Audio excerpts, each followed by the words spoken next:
اللہم صلی علی سیدنا محمد۔ آج کا سبق سورہ نساء کی آیت نمبر 170 سے ہے۔ اعوذ باللہ من الشیطان الرجیم، بسم اللہ الرحمن الرحیم۔ یا ایھا الناس قد جاءکم الرسول بالحق من ربکم فآمنوا خیرا لکم۔ یا ایھا الناس لوگو، قد جاءکم یقیناً تمہارے پاس آ چکے ہیں رسول بالحق کے حق لے کر، من ربکم تمہارے رب کی طرف سے، فآمنوا ایمان لے آؤ، خیرا لکم تمہارے لیے بہتر ہوگا۔ وَإِن تَكْفُرُوا اگر تم انکار کرو گے، فإن للہ بے شک اللہ ہی کرے ہوئے آسمانوں میں اور زمین میں ہے، وکان اللہ علیما حکیما اللہ تعالیٰ علم والے حکمت والے ہیں۔ اے لوگو، تمہارے پاس رسول تمہارے رب کی طرف سے حق لے کر آ چکے ہیں، تم ایمان لاؤ تمہارے لیے بہتر ہوگا۔ اگر تم انکار کرو گے، بے شک اللہ ہی کے جو کچھ آسمانوں میں اور زمین میں ہے، اللہ تعالیٰ علم والے حکمت والے ہیں۔ یا اہل الکتاب، اہل کتاب، لا تغلو نہ حد سے بڑھو، نہ غلو کرو، فی دینکم اپنے دین کے بارے میں، ولا تقولوا اور تم نہ کہو علی اللہ اللہ کے بارے میں الحق مگر حق بات۔ انما المسیح بے شک مسیح عیسیٰ بن مریم رسول اللہ اللہ کے رسول، کلمتو اور اسے کلمہ ہے، القاہا جسے ڈالا ہے اس نے، الی مریم روح مریم کی طرف، روح من اور وہ مریم اور وہ اللہ کی طرف سے روح ہیں۔ فآمنوا باللہ ورسولی تم ایمان لے آؤ اللہ پر اس کے رسولوں پر، ولا تقولوا ثلاثہ اور تم نہ کہو خدا تین ہے، انتہو تم بعد آ جاؤ، خیر لکم تمہارے لیے بہتر ہوگا۔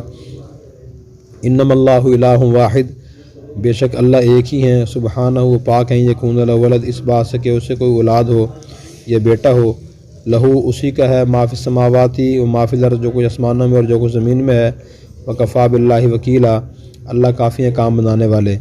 لن یستنکف المسیح ہرگز آر محسوس نہیں کریں گے مسیح، ان یکون عبد للہ اللہ کا بندہ ہونے سے، ولا الملائکۃ المقربون اور نہ ہی مقرب فرشتے، ومن یستنکف اور جو آر محسوس کرے گا نے عبادت ہی اس کی عبادت سے، وہ یستکبر اور تکبر کرے گا، فسیحشرہم الیہ جمیعا وہ ان کو جمع کرے گا اپنی طرف سب کو۔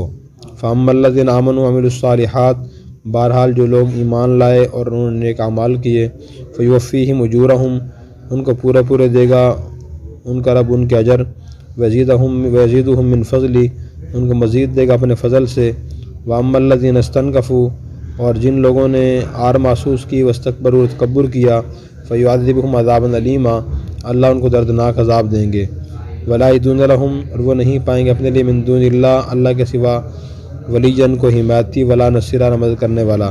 یا ایھا الناس اے لوگ، قد جاءکم تمہارے پاس آ چکی ہے، برہان دلیل، من ربکم تمہارے رب کی طرف سے، وانزلنا الیکم نورا مبینا اور ہم نے تم پر نازل کیا ہے واضح نور۔ فاما الذین آمنوا بہرحال جو لوگ ایمان لائیں گے اللہ پر، واعتصموا بھی اپنا تعلق اس سے مضبوط کریں گے، فسیدخلہم فی رحمت من وہ ان کو داخل کرے گا اپنی رحمت میں، وفضل اور فضل میں، ویہدیہم الیہ صراطا مستقیما ان کو دکھائے گا اپنی طرف سیدھا راستہ۔ یستفتونک لوگ آپ سے فتویٰ پوچھتے ہیں، قل اللہ یفتیکم فی الکلالہ فرما دیجیے اللہ تمہیں فتویٰ دیتا ہے کلالہ کے بارے میں، ان امرؤ ہلکا اگر کوئی شخص فوت ہو جائے، لیس لہ ولد اس کی اولاد نہ ہو، ولہ اخت اور اس کی ایک ہی بہن ہو، فلہا نصف ما ترک اس کے لیے ہوگا آدھا جو چھوڑ کے گیا ہے، وہو یرثھا اور وہ اس بہن کا وارث ہوگا، ان لم یکن لہا ولد اگر اس کی کوئی اولاد نہ ہو، فإن کانت اثنتین اگر بہنیں دو ہوں، فلہما الثلثان ان کو 2/3 ملے گا، مما ترک اس میں سے جو چھوڑ کر گیا ہے، وإن کانوا اخوة رجالا ونساء اگر وہ بھائی مرد اور ونساء عورتیں ہوں، فللذکر تو مرد کے لیے مثل حظ الانثیین 2 عورتوں کے حصے کے برابر ہوگا۔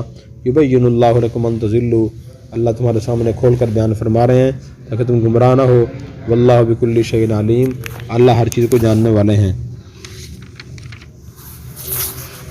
آیت نمبر 170 میں اللہ تعالیٰ نے ارشاد فرمایا کہ لوگوں تمہارے پاس رسول تمہارے رب کی طرف سے حق لے کر آ گئے ہیں۔ حق سے مراد دین اسلام قرآن کریم میں یہ لے کر آئے ہیں، تمہارے پاس لے کر آئے ہیں، تمہارے رب کی طرف سے لے کر آئے ہیں، تم ایمان لاؤ اس میں تمہارے لیے خیر ہے۔ خیر کیا ہے دین اسلام کو ماننے قبول کرنے میں؟ کہ انسان جو دنیا میں عمل کرتا ہے، اپنے نظریات اور خیالات بناتا ہے، اس کی 2-3 بنیادیں ہو سکتی ہیں۔ نمبر 1 ذاتی خیالات، کہ دل چاہ رہا ہے کہ یہ کام یوں کروں، ٹھیک ہے، اور دل جو ہے نا صرف خالی دل اور خیال، انسان کو حق تک نہیں پہنچاتا۔ اب دل تو بہت سے غلط کاموں کو بھی کرتا ہے، ایک پاؤڈر پیتا ہے، نشہ کرتا ہے، خودکشی کرتا ہے، دل کہہ رہا ہوتا ہے اسے کہ آپ خودکشی کر لو، اس میں فائدہ ہے، یا آپ فلاں غلط چیز استعمال کر لو، اس میں فائدہ ہے۔ تو معلوم ہوا دل کی بات ماننا تو ہر حال میں ٹھیک نہیں ہے۔ نمبر 2، بعض آدمی میں خیالات بناتا ہے یا اعمال کرتا ہے لوگوں کو دیکھ کے، لوگ یہ کر رہے ہیں، لوگ ہی معیار نہیں ہیں، اس لیے کہ لوگ اچھے کام بھی کرتے ہیں، برے کام بھی کرتے ہیں۔ ایک مثال دی، ایک آدمی خودکشی کرتا ہے یا نقصان دہ چیزیں استعمال کرتا ہے، وہ لوگ تو وہ بھی ہیں۔ اب تیسرا معیار رہ جاتا ہے کہ انسان دین کو دیکھ کر چلے، نہ اپنی عقل کو دیکھ کے چلے صرف، نہ لوگوں کو دیکھ کے چلے، ہر معاملے میں دین کو دیکھے، اللہ رسول کی تعلیمات کو دیکھے اور اس کے مطابق عمل کرے۔ یہ بالکل معقول طریقہ اور معقول بات ہے۔ ہمیں اللہ نے پیدا کیا، اللہ جانتے ہیں ہمارے لیے کون سی چیزیں مفید ہیں، کون سے نقصان دہ ہیں۔ اللہ کی جو تعلیمات ہیں، اللہ کلام و نبی کریم صلی اللہ علیہ وسلم پہ نازل ہوا قرآن کریم کی شکل میں، اس کو ہم دیکھ کے چلیں، وہ ہمیں بتائیں کون سی ہمارے لیے فائدہ مند، کون سی نقصان دہ ہے۔ یہ صحیح راستہ ہے، ٹھیک ہے۔ اس لیے فرما رہے تم ان چیزوں پر ایمان لے آؤ، یقین کرو ان کی سچائی اور حقانیت کا، ان کو دیکھ کے چلو، خیر لکم، تمہارے لیے بہتر ہوگا۔ اگر تم انکار کرو گے تو جو کچھ زمین و آسمانوں میں چیزیں وہ ساری اللہ ہی کی ہیں، اللہ کوئی نقصان تو نہیں ہوتا اس سے۔ اللہ تعالیٰ علم والے، حکمت والے ہیں، علم بھی اس کے پاس ہے کہ تم کیا کر رہے ہو، حساب تم سے لیں گے، اور حکمت والے بھی ہیں کہ اللہ فی الحال عذاب نہیں دیتے، اس میں اس کی حکمتیں ہیں۔ پھر آیت نمبر 171 میں فرمایا کہ اہل کتاب تم اپنے دین میں غلو نہ کرو۔ غلو کہتے ہیں حد سے گزر جانے کو، تو کسی معاملے میں حد سے گزرنا جائز نہیں ہے۔ اللہ نے ساتھ میں عیسائیوں کو فرمایا حد سے، اہل کتاب میں عیسائی بھی شامل ہیں، یہودی بھی شامل ہیں، حد سے نہ بڑھو۔ یہودیوں نے بھی غلو کیا، عیسائیوں نے بھی غلو کیا۔ عیسائیوں نے غلو کیا کہ انہوں نے عیسی علیہ السلام کی اتنی تعظیم کی کہ ان کو خدا بنا لیا، تعظیم میں حد سے بڑھ گئے، تعظیم کی بھی ایک حد ہے۔ اور یہودیوں نے اتنا غلو کیا کہ انہوں نے عیسی علیہ السلام کی نبوت ہی کا انکار کر دیا، نبی نہیں مانا، جھوٹے الزام لگائے، الزام تراشیاں کی، اور یہ کہا کہ تو بغیر باپ کے پیدا ہوئے ہیں، معاذ اللہ حلالی نہیں ہے، ان کی والدہ نے نکاح ہی نہیں کیا تھا، یہ باتیں انہوں نے کہی۔ تو ان کو فرما رہے کہ اہل کتاب تم غلو نہ کرو اور تم اللہ کے بارے میں حق بات کہو، ٹھیک ہے۔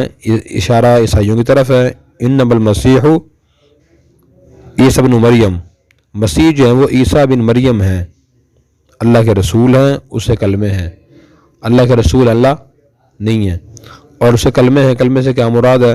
کلمے سے مراد یہ ہے کہ وہ جو بھی انسان پیدا ہوتا ہے اس کی پیدائش میں 2 چیزوں کا دخل ہوتا ہے، نمبر 1 نطفے کا، اور نمبر 2 اللہ کلمہ کن کا۔ تو ان کی پیدائش میں نطفے کا دخل تو ہے نہیں، یعنی والد سے کے بغیر پیدا ہوئے، کلمہ کن کا دخل ہے، تو اس لیے اللہ نے ان کو نسبت کلمے کی طرف کی کہ اللہ کلمہ ہے وہ، ٹھیک ہے۔ تو کلمہ کن سے پیدا ہوئے ہیں۔ اور دوسرا القاہا الی مریم، وہ کلمہ اللہ نے ڈالا ہے ہری مریم کی طرف۔ کیسے ڈالا؟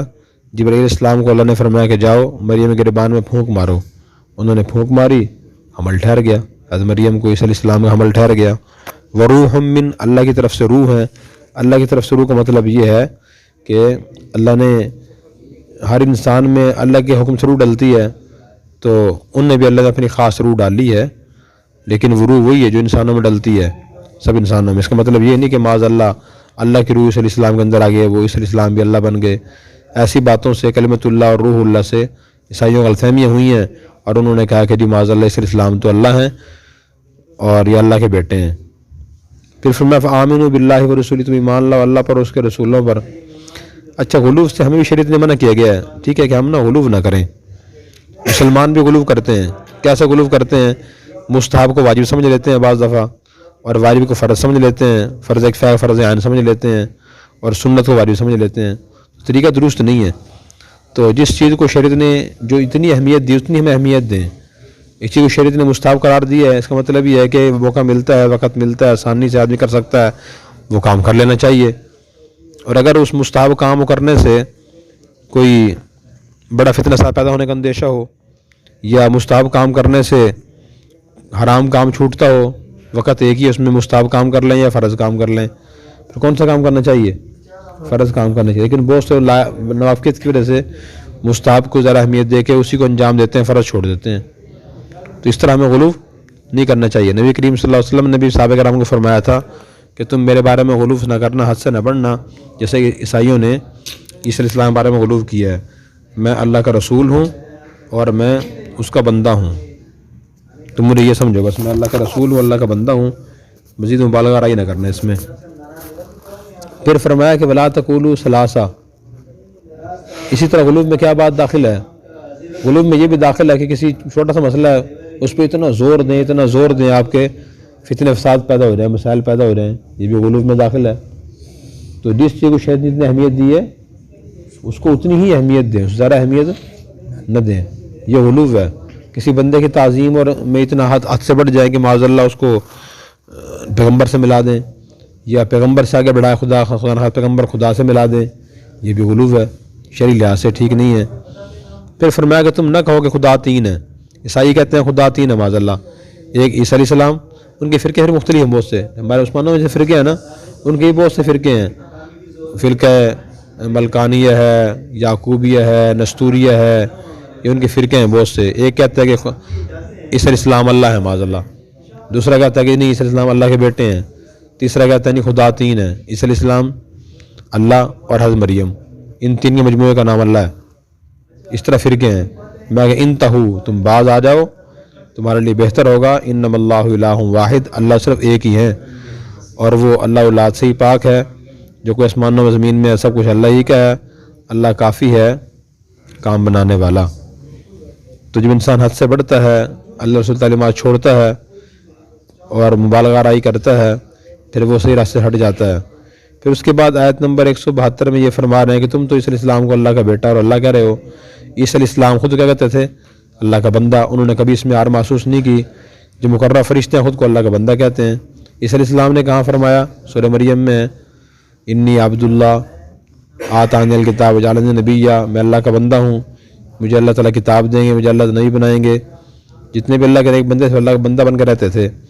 پھر فرمایا کہ جو آدمی بھی اللہ کی عبادت کرنے سے عار محسوس کرے گا، تکبر کرے گا، اللہ ان کو اپنے پاس جمع کریں گے۔ جو لوگ ایمان لائے، نیک اعمال کیے، ان کو ان کے پورے اجر دیں گے، اپنے فضل سے مزید ان کو نعمتوں سے نوازیں گے۔ اور جنہوں نے اللہ کی عبادت اور اطاعت میں عار محسوس کی ہوگی، تکبر کیا ہوگا، اللہ ان کو دردناک عذاب دیں گے، اپنے لیے کوئی حمایتی مددگار نہیں پائیں گے۔ پھر آیت نمبر 174 میں فرمایا، اے لوگو تمہارے پاس تمہارے رب کی طرف سے دلیل آ چکی ہے۔ دلیل سے مراد نبی کریم صلی اللہ علیہ وسلم ہے، جو حق و صداقت کی دلیل تھے۔ وَأَنزَلْنَا إِلَيْكُمْ نُورًا مُبِينًا، اور واضح روشنی تمہارے آ چکی ہے، ہم نے نازل کی ہے۔ اس مراد قرآن کریم ہے۔ دو چیزیں ہیں یہ، ان کو دیکھ کے چلنا بہت ضروری ہے۔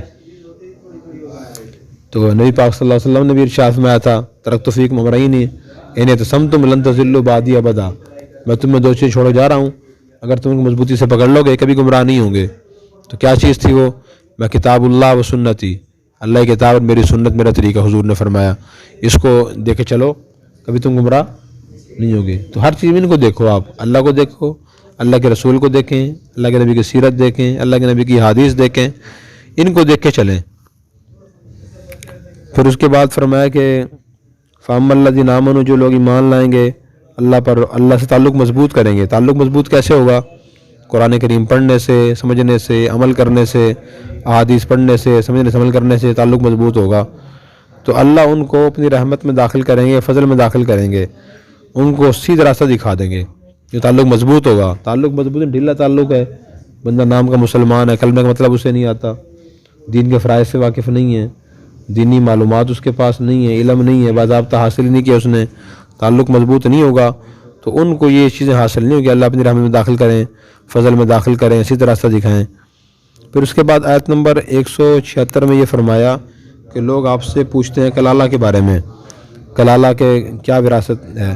صحیح بخاری میں واقع ہے، جابر بن عبداللہ رضی اللہ عنہ فرماتے ہیں بیمار ہوا تو نبی کریم صلی اللہ علیہ وسلم نے یارو کو تشریف لایا، آپ نے وضو فرمایا، مجھے بے ہوشی طاری تھی، پھر وضو کرنے کے بعد پانی بچ گیا، آپ نے اس پہ پانی میرے منہ پہ چھنٹا مارا، یا کسی کو کہا چھنٹا مارا منہ پہ، مجھے ہوش آ گیا۔ میں نے پوچھا کہ یا رسول اللہ میں کلالہ ہوں، میری وراثت کے بارے میں کیا مسئلہ ہے؟ تو اس کے بارے میں یہ آیت نازل ہوئی۔ کلالہ کسے کہتے ہیں؟ پیچھے گزر چکے سورہ نساء میں شروع میں دوسرے رکوع میں۔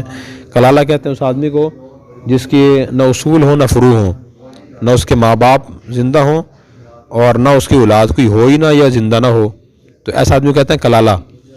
اس کے بارے میں مسئلہ لوگوں نے پوچھا تھا تو حضور نے کیا فرمایا، انمرؤ ہلاک لیس، اللہ نے فرمایا کہ اگر آدمی فوت ہو جائے، اس کی کوئی اولاد نہ ہو اور والدین بھی نہ ہو، اور اس کی ایک بہن ہو، حقیقی بہن ہو یا باپ شریک بہن ہو، اس کو اس کے ترکے میں سے آدھا ترکہ ملے گا۔ اگر 2 بہنیں ہوں یا زیادہ ہوں پھر ان کو 2/3 ملے گا۔ ایک آدمی فوت ہو رہا ہے، اس کی اولاد بھی نہیں ہے، ماں باپ بھی نہیں ہے، ایک بہن ہے تو اس کو آدھا ترکہ ملے گا، 2 یا زیادہ بہنیں ہیں تو ان کو 2/3 ملے گا۔ اور اگر وہ اس کی بہن وہ فوت ہو رہا ہے، بندہ کلالہ ہو اور بہن کی اولاد نہ ہو تو پھر اس کو کیا ملے گا، وہ اس کا وارث بنے گا اور وہی اس کا وارث بنے گا۔ اور اگر وہ اولاد اگر مرنے والوں میں جو بندہ کلالہ فوت ہو گیا، پیچھے اس کے بھائی بھی ہیں بہنیں بھی ہیں، تو پھر کیا ملے گا ان کو، پھر اصول بھی لاگو ہوگا کہ مرد کو ڈبل حصہ ملے گا، عورت کو سنگل حصہ ملے گا۔ تو اللہ تعالیٰ نے دیکھو مالی مسائل کھول کھول کے بیان کیا ہے، وراثت کے مسائل کو یبین اللہ لکم ان تضلوا، اللہ بیان کر رہا ہے تاکہ تم گمراہ نہ ہو جاؤ، اللہ ہر چیز کو جاننے والا ہے۔ تو مالی معاملات کی درستگی اور وراثت تقسیم کرنے کی اتنی اہمیت ہے کہ اللہ تعالیٰ کے چھوٹے مسائل بھی کھول کھول کے بیان فرما دیے۔ اللہ ہمیں عمل کرنے کی توفیق عطا فرمائے۔ اور اگر آپ نے ابھی تک ہمارا چینل سبسکرائب نہیں کیا تو فوراً سبسکرائب کیجئے، ساتھ ہی بیل آئیکن پر کلک کریں تاکہ مزید آنے والی ویڈیو ہے وہ آپ کو وقت پر ملتی رہیں۔